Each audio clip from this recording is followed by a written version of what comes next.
Chapter 12 सभापति स्वामी का इतिहास और शिक्षाएं। सभापति स्वामी का जन्म 1840 में चेन्नई में एक ब्राह्मण परिवार में हुआ था और तमिल और इंग्लिश की पढ़ाई पूरी करने के बाद उन्होंने भारत और बर्मा की यात्रा की। हिंदू और बौद्ध धर्मों की सच्चाई जानने के बाद वो चेन्नई लौट आए और काम करने लगे। 29 साल की उम्र में उन्हें ब्रह्मा के दर्शन हुए।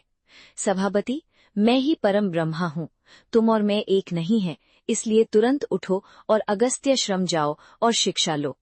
कहा जाता है कि अपापति सुबह करीब 1 बजे उठे, पद्नी और 2 प्लाई को छोड़ा, 10 मील दक्षिण की ओर चले गए और तिरुवम्मुर के शिव मंदिर में बैठ गए। तीसरे दिन महादेव ने एक खास तरीके से कहा, तुम महान ब्रह्मा की तरह इस लिंग की पूजा करोगे और ब्रह्मा का ज्ञान पाओगे। अगस्त्याश्रम जाओ, मैं तुम्हें अपना आशीर्वाद दूंगा। फिर वो सभी जंगलों और पहाड़ों से होते हुए चतुरगिरी, कुट्टारलम, पापनासम वगैरह गए। अगर कोई लोकों को पार करके बिना शरीर के चले तो उसे एक गुफा मिलेगी जहां एक ऋषि रहते हैं। वो ऋषि अगस्त्य भगवान के गुरु थे। 9 साल तक उनकी सेवा करने के बाद उनकी कृपा पाकर उन्होंने दुनिया घूमी, कैलाश तक गए और दिव्य तीर्थों के दर्शन किए और लौटने पर उन्होंने लाहौर में अंग्रेजी में एक प्रवचन दिया जिसमें उन्होंने राजयोग चक्र दिखाया। मेरे पास उस प्रवचन की एक पुरानी कॉपी है और क्योंकि उसमें योग की दुर्लभ बातें हैं, इसलिए मैं उसकी कुछ शिक्षाएं यहाँ बता रहा हूँ। 2. परमात्मा आत्मा से कहते हैं, इससे पहले कि मैं तुम्हारे शरीर में प्रतिबिंबित होता, तुम सिर्फ मुझ में थे और मैं मुझ में नहीं हूँ। ब्रह्म से छुटकारा पाना मुश्किल है, सिर्फ शास्त्रों को पढ़कर ही ऐसा ज्ञान मिल सकता है। योगी और ब्रह्म ऋषि ये वे लोग हैं जो अपनी शिक्षाओं से इस धरती की आत्मा बन जाएंगे। तुम ब्रह्म को जान पाओगे, तुम समझदार बन जाओगे और संसार के चक्र से आजाद हो जाओगे। वे सृष्टि, अवस्था, संहार और आनंद की प्रक्रियाएं सिखाएंगे और ये ज्ञान सिखाएंगे कि आत्मा शरीर से अलग है। वे उस रुकावट को दूर करेंगे जो आपको ये महसूस करने से रोकती है कि आप सर्वोच्च हैं। अगर आपने सर्वोच्च ब्रह्म के मिलन का अनुभव किया है तो ऋषियों और ज्ञानियों को देखें और अपनी उलझन या रुकावट को दूर करें और अपनी 12 ब्रह्म की अशुद्धियों को दूर करें तो आपकी उलझनें दूर हो जाएंगी। मैं आपको वो रास्ता बताऊंगा।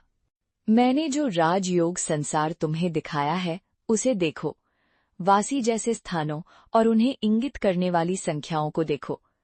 अपने मस्तिष्क के भीतर आकाश में परमात्मा के रूप में विशाल पर ब्रह्म का ध्यान करो। उस परमात्मा को सुषुम्ना वासी नंबर 1, 2, 3 मार्ग से कुंडलिनी नंबर 18 तक ले आओ। सुषुम्ना नाड़ी वहां से लिंग से मिलती है, ऊपरी शरीर में लौटती है और फिर रीढ़ के माध्यम से ब्रह्म हरंध्र तक पहुंचती है। सुषुम्ना वासी का जो भाग इस प्रकार ऊपर की ओर जाता है उसे कुंभक कहते हैं। 4. ये सुषुम्ना वासी 3 भागों में विभाजित है, अर्थात नंबर 1 इतक कलावासी, नंबर 2 सुषुम्ना वासी, नंबर 3 ये पिंगल वासी में विभाजित हो जाती है और रीढ़ के माध्यम से उसी स्थान की ओर जाती है। मार्ग में N4 रेचक चंद्र कलावासी, N5 कुंभक अखंडिका कलावासी, N6 पूरक सूर्य कलावासी के नाम बढ़ रहे हैं। इनमें से N1 और N3 ऊपरी नाड़ू शास्त्र के अनुसार पैरासिम्पथेटिक नाड़ियां होनी चाहिए।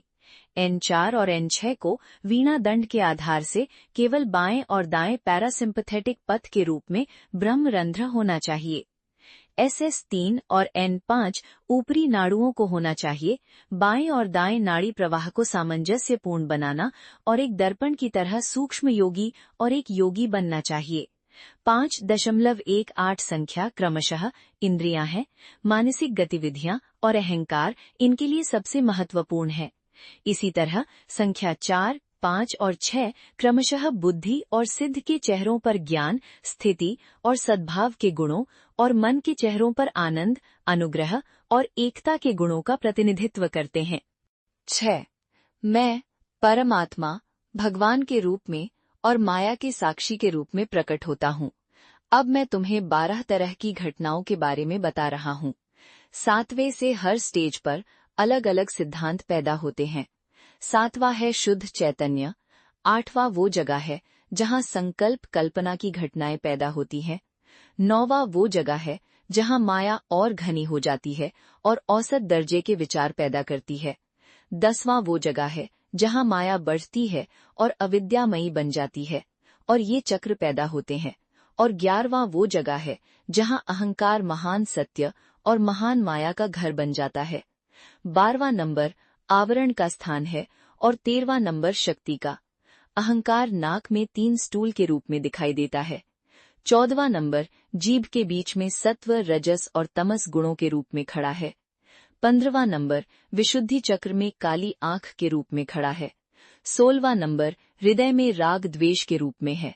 17वां नंबर नाभि चक्र में इंद्रिय के रूप में है। 18वां नंबर कुंडलिनी चक्र में भूत हर के रूप में है। यह कुंडलिनी स्वाधिष्ठान से अलग जगह है। चैप्टर 11 में बताई गई कुंडलिनी शक्ति अलग है। 7. हे जीव, इसलिए तुम्हारा रूप इन 12 तरह की आत्माओं का मिलन है। मैं परमात्मा इन आत्माओं से मुक्त हूँ। 8. परमात्मा की शिक्षाओं से अलग जीव की बात पूरी तरह गलत है। परमात्मा अचल है। तत्व जो आत्माएं हैं विकास की सीमा के अंदर हैं। तब परमात्मा आत्मा की 18वीं कुंडली पर दया करके उसे अपने अपने स्थानों पर तत्वों की आत्माओं के स्वरूप का सही मूल्यांकन करने के लिए कहते हैं। 9. फिर वे वेदांत राजयोग उपदेश देते हैं, यानी कुंडलिनी ज्ञान की जगह को 18 बार शुद्ध करके और वहां मौजूद शरीरों को शुद्ध करके वे ज्ञान की जगह से 123 नाड़ियों के जरिए शरीर शुद्ध करने का मंत्र ओम नमः शिवाय नमः का जाप करते हैं।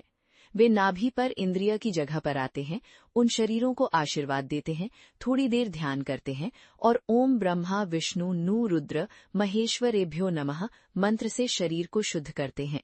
वे हृदय में आते हैं और ओम हा हे हो नमः का जाप करते हैं। भगवान शिव का मंत्र भगवान शिव जपते हैं, जो सबसे पवित्र जगह पर आते हैं। ओम ह्रीम श्रीम क्लीम सहु नमः जपते हैं और मायम हम मंत्र से कान को शुद्ध करते हैं और मुंह की जगह पर जाते हैं। ओम लम राम शरणम जपते हैं और नाक की जगह पर जाते हैं। पयम नमः जपते हैं और शिवाय वासी मंत्र से तिरुमला को शुद्ध करते हैं। तिरुमला वो जगह है जहां एटम और कर्म माया द्वारा नष्ट हो जाते हैं। बिंदु चरण पर पहुंचकर शिव शरण मंत्र से अपने आप को शुद्ध करो। नाद चरण पर पहुंचकर शिव शिव पूर्ति महामंत्र से अपने आप को शुद्ध करो।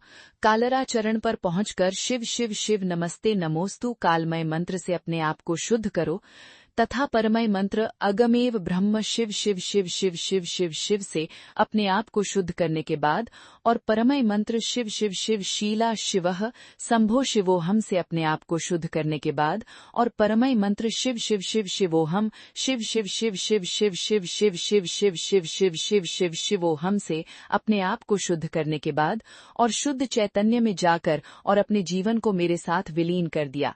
विलय का मंत्र है शिव शिव शिव शिव शिव शिव शिव शिव शिव शिव शिव शिव शिव शिव शिवोहम ब्रह्मोहम ज्ञानहम अघसोहम सूर्य योगहम व्यापकोहम आनंदोहम लय योगहम बोधोहम साक्ष्यहम संतोहम सुदोहम नित्यायोहम उग्रियोहम कृपाकरोहम एकोहम। ये लय बोध मंत्र है। तुम 12 विभेदक बनकर मुझमें विलीन हो जाते हो। हमेशा इसी अवस्था में रहो।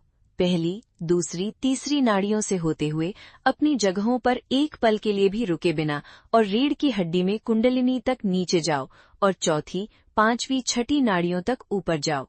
चौथी, पांचवी, छठी नाड़ियों से होते हुए कुंडलिनी तक ऊपर जाओ। कुंडलिनी तक जाओ और जाकर अपने मुंह से ब्रह्म चैतन्य को निगल जाओ। इस पुरानी ट्रेन को ज्ञान के आकाश से ऊपर दिए गए मंत्रों का जाप करना चाहिए। इस नाड़ी को ब्रह्म चैतन्य में पहिए की तरह चलाना चाहिए। ऐसा करने से तुम एक मुद्रा बनाकर और सड़क की तरह घूमकर अपनी स्पीड बढ़ाओगे। गलतियां। हे जीवात्मा, तुम्हारी ऊपर बताई गई 12 बहुत बुरी हैं। तुम्हें उनसे बहुत सावधान रहना चाहिए, नहीं तो वे तुम्हें धोखा देंगी। जब लय मिल जाए तो ये सोचना पूरी तरह छोड़ देना चाहिए कि तुम ज्ञानी बन गए हो। जब सब कुछ सुप्रीम है तो ज्ञान से ज्ञानी बन जाते हो। मैंने ब्रह्म की भावना को हटा दिया है और मैं स्वयं बन गया हूँ और मैंने दोहरी बुद्धि को पूरी तरह से त्याग दिया है और मैं परमपिता परमात्मा के हाथों में लय हो गया हूँ। नोट: श्री सभापति स्वामी की शिक्षाओं को लिखते समय मैंने सिर्फ बीज अक्षरों में टाइपिंग की गलतियां ठीक की हैं, जैसा कि पुरानी पेपर कॉपी में दिखता है। जो लोग इसमें दिलचस्पी रखते हैं उन्हें सलाह दी जाती है कि वे किसी सही गुरु से अक्षरों का सही उच्चारण सीखें। श प्रक्रिया में बताई गई जगहों जैसे नाथ बिंदु के बारे में श्रुषादि क्रम तत्व जाप थकास का दूसरा चैप्टर और ऊर्ध्वतारा विरवन का छठा चैप्टर देखें।